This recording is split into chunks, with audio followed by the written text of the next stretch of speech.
Hi, welcome back to Talk of the Town. Franny Gertoffer, Executive Director of Hilton Head Humane Association, a WHHI-TV news partner, and Tallulah Trice with the Beaufort County Animal Shelter share some exciting things happening with the organizations in 2018. Welcome. Thank you. Glad to have you. So let's talk a little bit about the numbers, the year-end numbers with the partnership.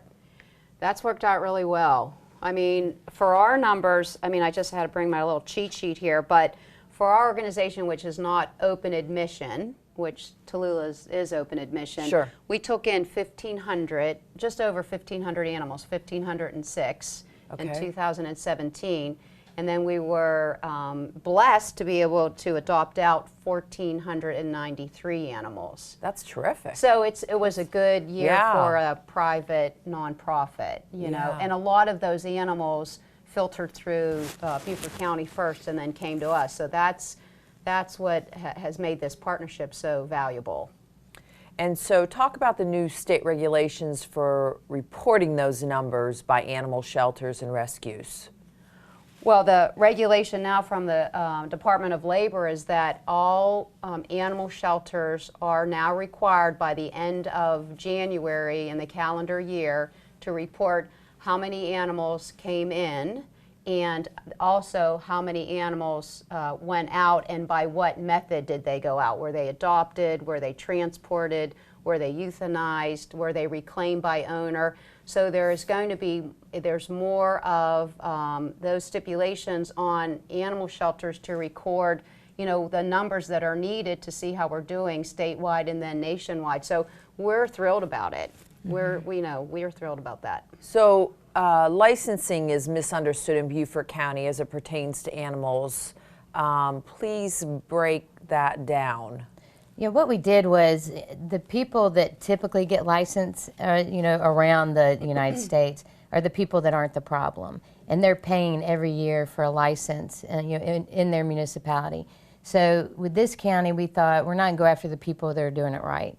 So if your animal is microchipped, spayed and neutered, that is it, a one-time fee. And your microchip is your license number for the county for the lifetime of the animal. Okay. For those people that don't spay and neuter or do not microchip, they have to pay a yearly fee.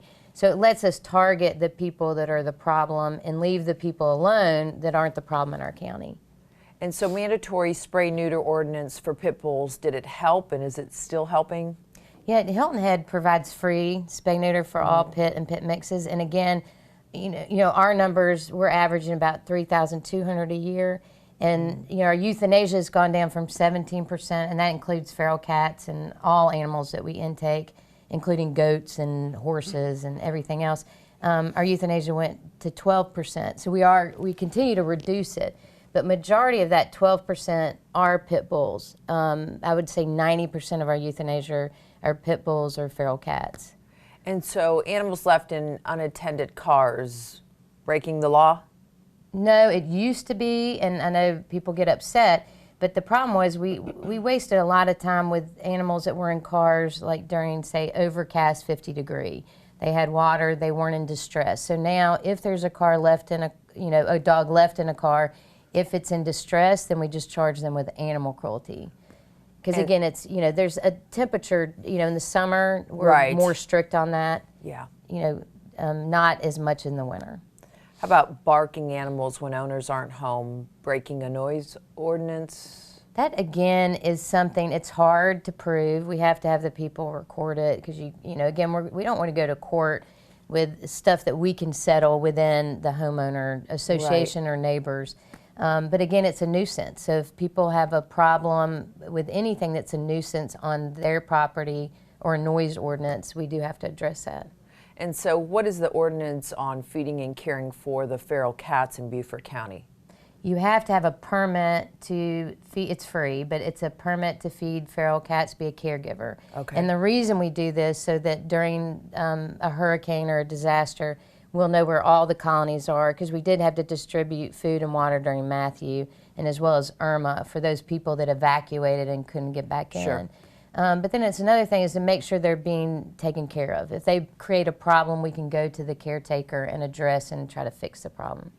So obviously there's a lot of information that can be found either through Tallulah's organization or your organization, so people really, if they have questions, they just need to call.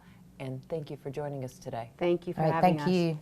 And we'll be right back with Talk of the Town.